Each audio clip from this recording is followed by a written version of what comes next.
로마서 5장 1절에서 8절. 그러므로 우리가 믿음으로 의롭다 하심을 받았으니 우리 주 예수 그리스도로 말미암아 하나님과 화평을 누리자.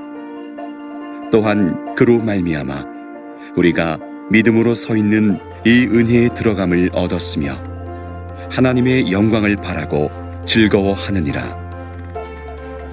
다만 이뿐 아니라 우리가 환난 중에도 즐거워하나니 이는 환난은 인내를, 인내는 연단을, 연단은 소망을 이루는 줄 알미로다. 소망이 우리를 부끄럽게 하지 아니함은 우리에게 주신 성령으로 말미암아 하나님의 사랑이 우리 마음에 부은 바 됨이니 우리가 아직 연약할 때에 기약대로 그리스도께서 경건하지 않은 자를 위하여 죽으셨도다.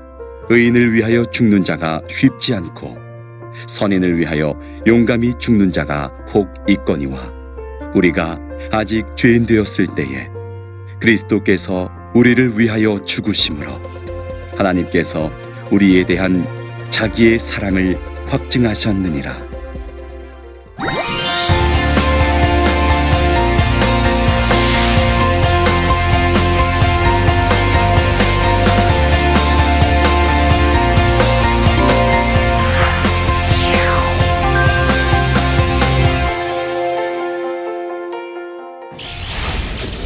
안녕하십니까. 삼일교회 송태근 목사입니다. 오늘 로마서 5번째 강의 여러분들과 함께 진행하도록 하겠습니다. 우선 오늘 다룰 본문은 로마서 5장 전체를 다루도록 하겠는데요.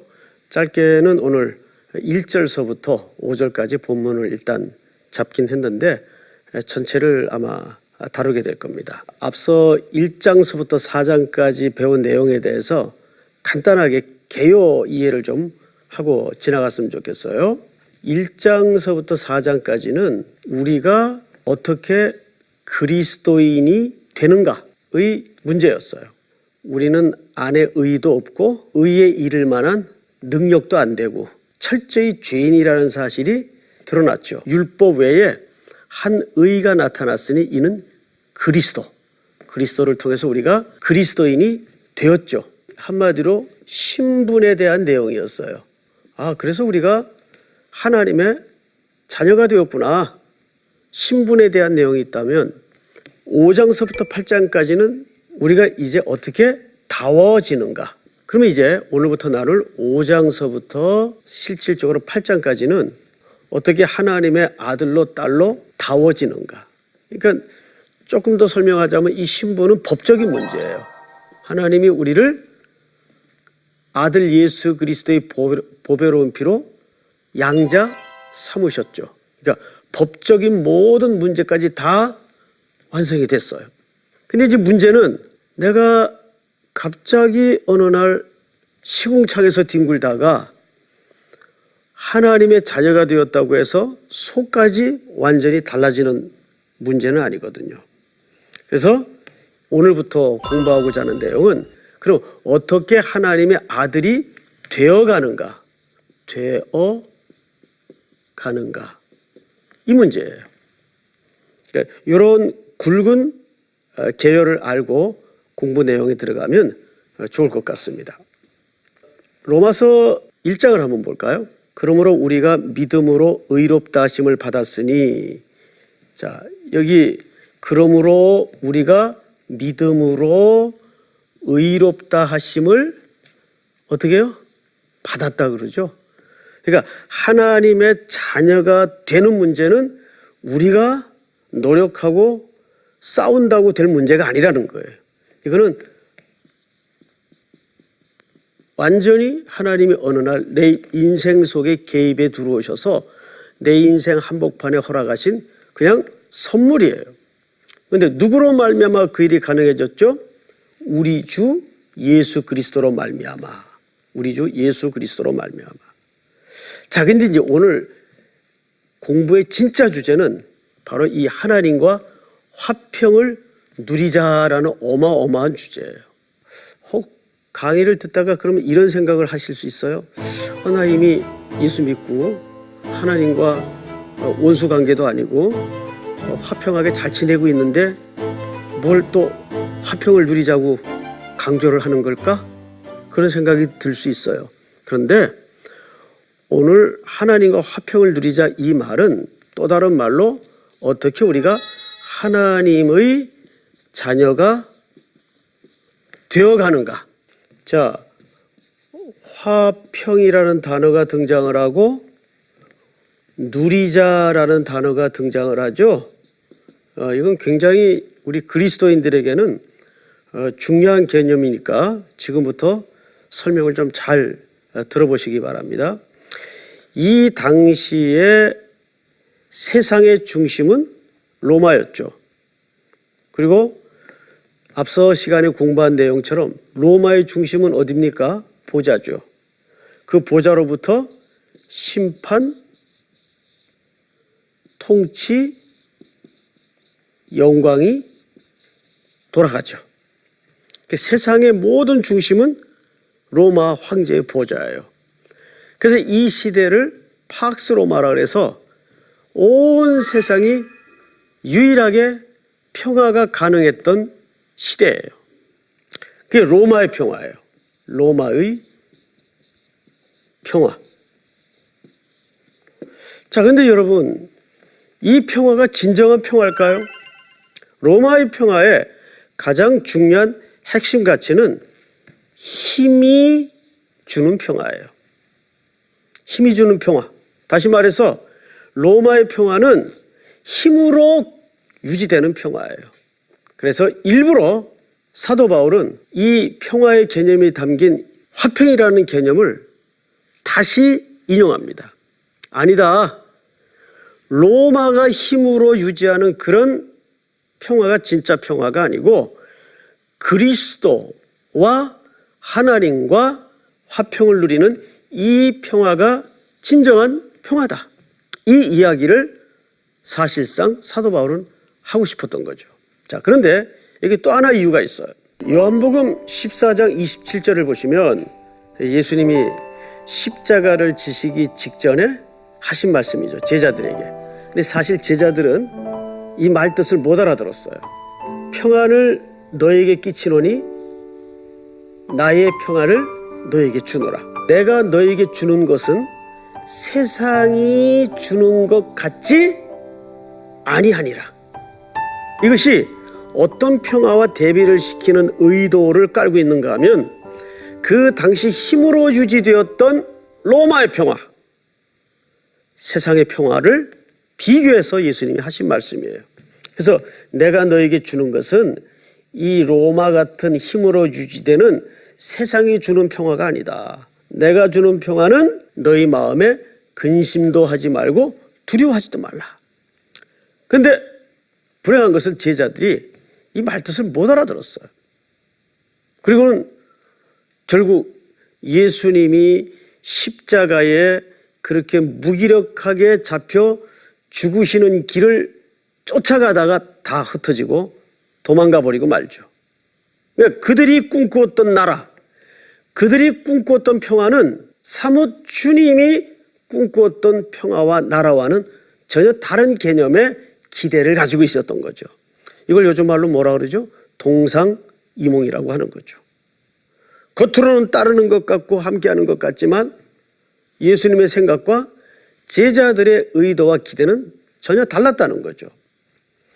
그래서 오늘 성경에 보니까 화평을 누리자 그랬어요.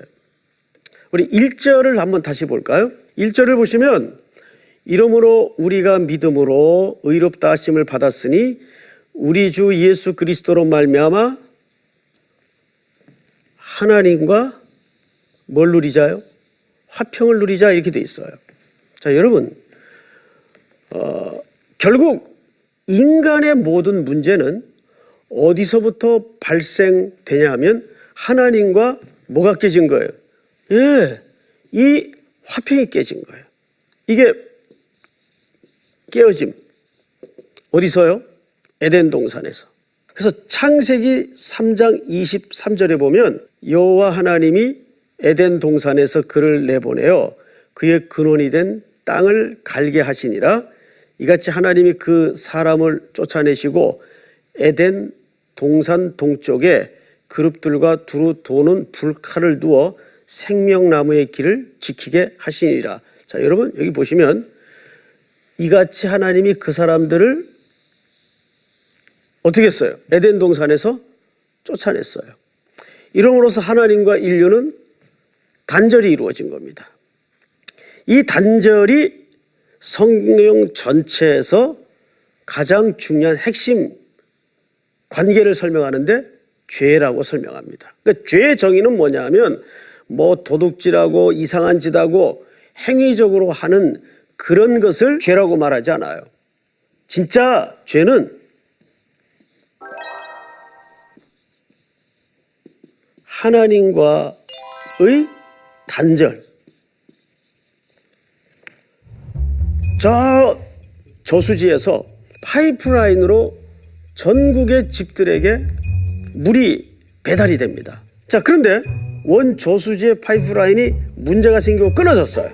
그러면 어느 정도 나머지 파이프라인에 남아있는 물이 쫄쫄쫄쫄 어느 정도까지는 흘러 들어와요.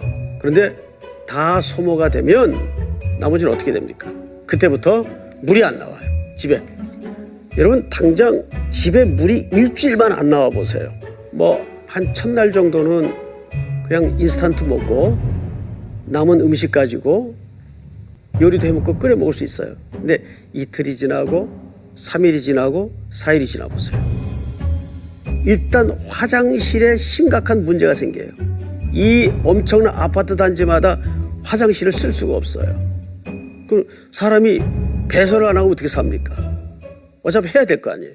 그러면 집집마다 악취가 진동할 거예요. 하나님과의 단절을 통해서 이런 문제에 봉착해 있는 거예요. 그런데 인간은 계속 어디만 관심을 갖고 접근을 하죠? 아, 수도꼭지가 고장났나? 수도꼭지를 갈아봐요. 또 하수도가 고장이 났나? 하수도도 고쳐봐요. 어떤 시도나 방법도 이 근본적인 인간의 죄의 문제를 해결할 수가 없는 거예요. 그래서 하나님이 아들 예수 그리스도를 이 땅에 보내셔서 원수되었던 우리와 하나님 사이에 생명의 브릿지가 되신 거예요. 다리가 되셔서 그걸 연결해 주시는 거예요. 이 쫓겨났던 관계를 화평케 만드시는 거예요.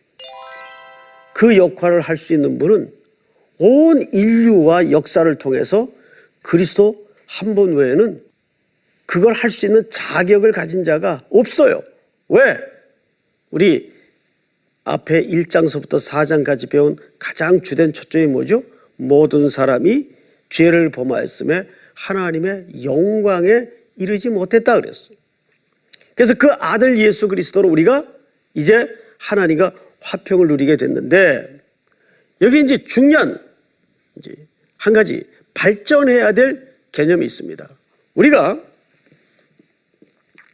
하나님의 아들이라는 법적인 신분을 받았습니다. 그렇다고 해서 우리가 자격까지 갖추어진 건 아니에요. 하나님이 이제 아들이 되어가는 문제가 남았어요. 신분과 자격은 달라요. 신분은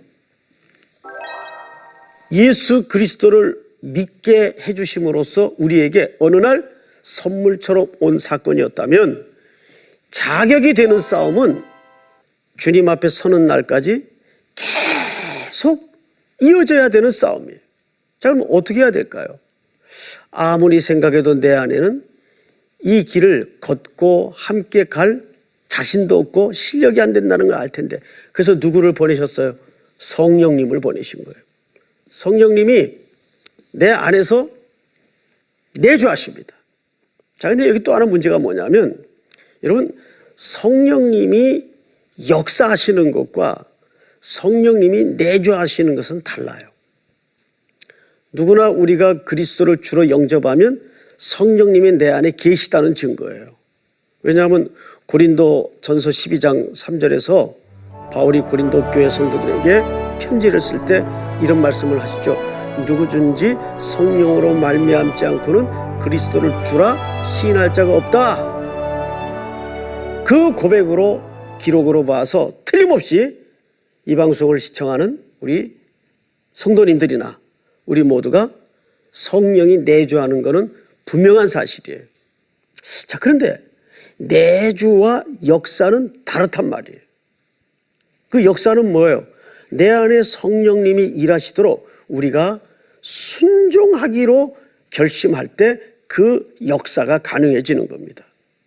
자, 그런데 오늘 누리자라는 말을 우리가 주목해야 될 필요가 있는데 이게 명령형이에요. 서술형이 아니에요. 원문을 보면. 왜 누리자는 말을 명령형으로 썼을까요? 여러분, 이것은 당시 왕실 용어입니다. 우리 죄인이 이제 그리스도의 안내를 받아서 은혜를 화평을 누리자라는 말은 하나님 앞에 세워진다 그 뜻이에요. 그러니까 은혜라는 말은 오늘 여기서 장소적인 개념으로 설명을 했어요. 왜 은혜가 장소적인 개념인가 하면 하나님 존전 앞이 은혜의 자리이기 때문에 우리가 그 은혜의 자리로 안내되는 겁니다. 누구를 통해서? 그리스도를 통해서. 아무나 못 들어가요. 오직 이분만이 우리를 안내해서 하나님 앞에 쫓겨났던 우리잖아요. 하나님 앞에 우리를 세우는 겁니다. 그래서 하나님과의 회복된 관계를 통해서 어떻게 하는 겁니까? 우리가 이제 하나님을 배우고 하나님을 알아가는 삶으로 본격적으로 들어가는 거죠.